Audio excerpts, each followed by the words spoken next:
السلام عليكم وأهلا وسهلا فيكم بقناة على يوتيوب. شكرا كتير لإلكم ولدعمكم ولكل حدا بيضغط زر اللايك أو بيكتب لك كلمة حلوة بكومنت.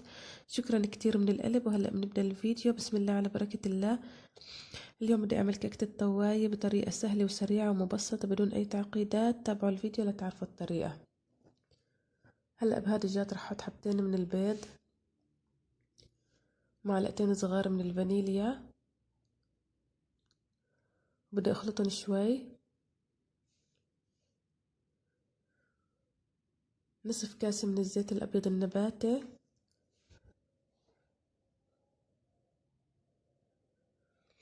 3/4 الكاسة من السكر،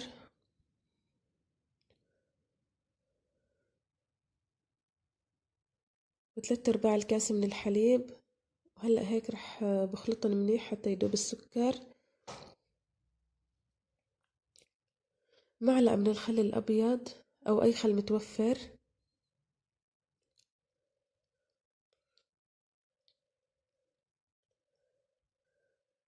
وهلأ بدي أنخل عليهم كاسة و3/4 من الطحين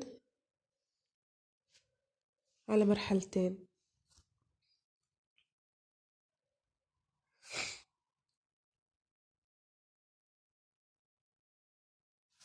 بدي أضيف عليهم معلقتين من البيكنج باودر، بنخلهم مع الطحين. وهلأ هيك بدي أخلطهم منيح حتى يدوب الطحين. وهلأ بعد ما داب عندي الطحين بدي أقسم الخليط على 3 أقسام. هدول الزبادي الصغار هيك قدر الإمكان بشكل متساوي يكونوا، وإذا في ميزان بيكون منيح. هلأ هون هيك بعد ما قسمت الخليط، هلأ عندي هون ورق ألمنيوم رح أحطه على الغاز. بدي استعمل طواية تيفال دهنتها بنقطة زيت. بدي استناها حتى تسخن منيح وبعدين بدي أضيف الخليط. هلأ ورق الألمنيوم منشان يوزع الحرارة على كل الكيك.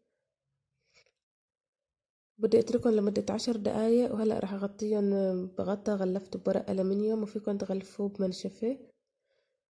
هلأ هون بعد 10 دقايق رح اختبر الاستواء بالشوكة. هيك الشوكة طلعت ناشفة.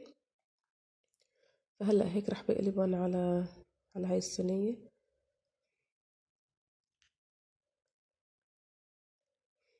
هيك طلعت عندي بهذا الشكل. وهلأ رح كمل باقي الزبادي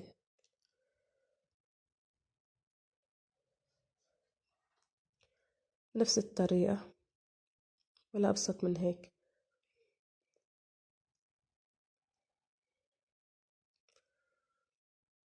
وهلأ هون بعد ما خلصت حاترك الكيك هون حتى يبرد، وبدي أحضر الكريمة. عندي هون علبتين من الكريم شانتيه نكهة الفانيليا، كل علبة فيها ظرفين. وهلأ هون بدي أفرغهم بهذا الجات.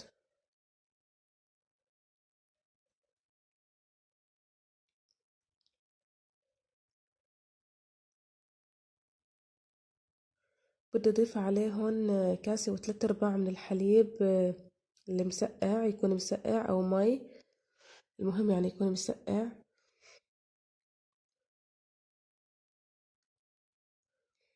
وهلأ بدي أخفقهم بالخفاقة الكهربائية.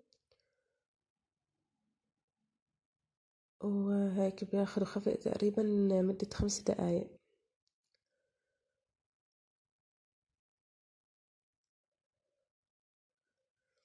هلأ هون هيك بعد ما نخفقوا لمدة 5 دقايق وهيك جمدت مع الكريمة. هلأ بدي أحطها شوي بالبراد. وهون عندي فريز بدي أقطعه هيك شرائح للتزيين وكمان للحشوة. وفيكن للحشوة تقطعوهن مربعات صغيرة. الزينة ذوق شخصي، انتو شو بتحبوا بتزينوا. فيكن كمان أناناس كمان كتير طيب.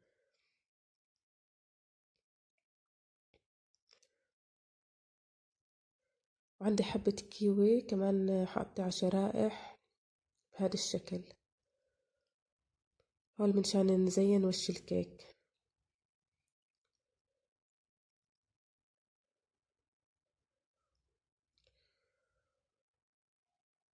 وهلأ هون حبلش طبق الكيك وكمان بدي زينه.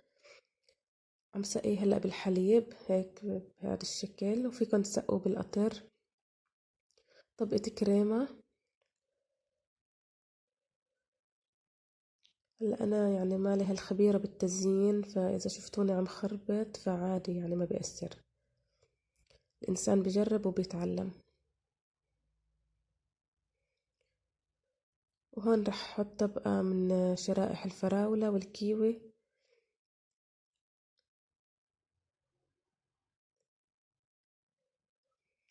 وهلأ هون الطبقة الثانية كمان بسقيها بالحليب هالشكل. طبقة كريمة.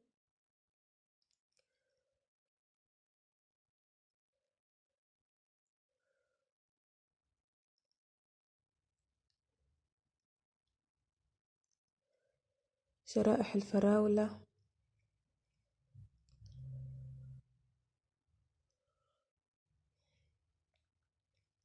والكيوي.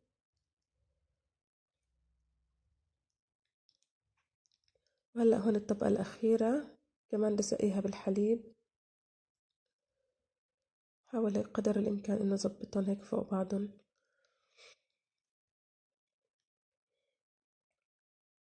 طبقة كريمة.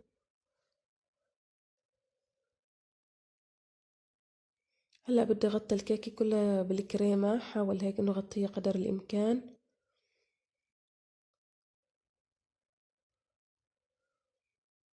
بهذا الشكل.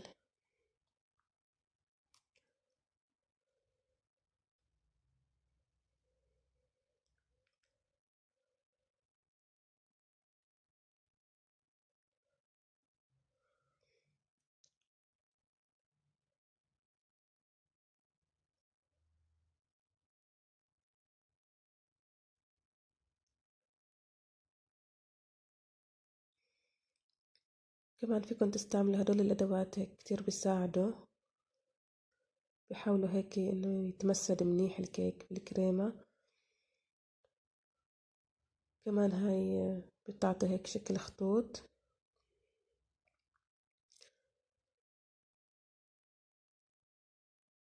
وهلأ هون عندي صوص الشوكولا، دوبت شوكولا مع حليب وحطيتهم بهي القنينة. وهلأ هيك حاول حطهم على الجوانب بهالطريقة. وهون هلأ خلصت وهيك طلع شكل الكيك بالأخير. هلأ بدي أحطه بالبراد حتى تجمد الكريمة وبعدين بدي أقطعه. هلأ هون بعد ما جمدت الكريمة طلعتها من البراد. هلأ هيك حقطع الكيكة كلها لأنه كان عندي ضيوف وضيفتهم منها كتير عجبتهم وحبوها وقالوا لي إنها طيبة وحتى فكروها جاهزة. بنصحكم تجربوها كتير طلعت طيبة، وبشهادة كل مين أكل منها كتير عجبته. هلأ بتشوفوها من قلبها كمان.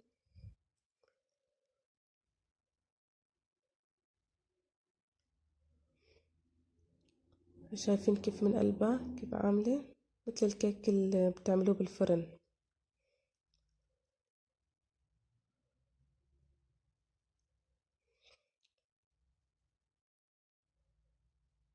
هلأ هيك رح أدوق. كتير طيبة هيك من قلبها. إذا عجبكم الفيديو ما تنسوا اللايك والاشتراك بالقناة فضلا وليس أمرا، والسلام عليكم ورحمة الله وبركاته.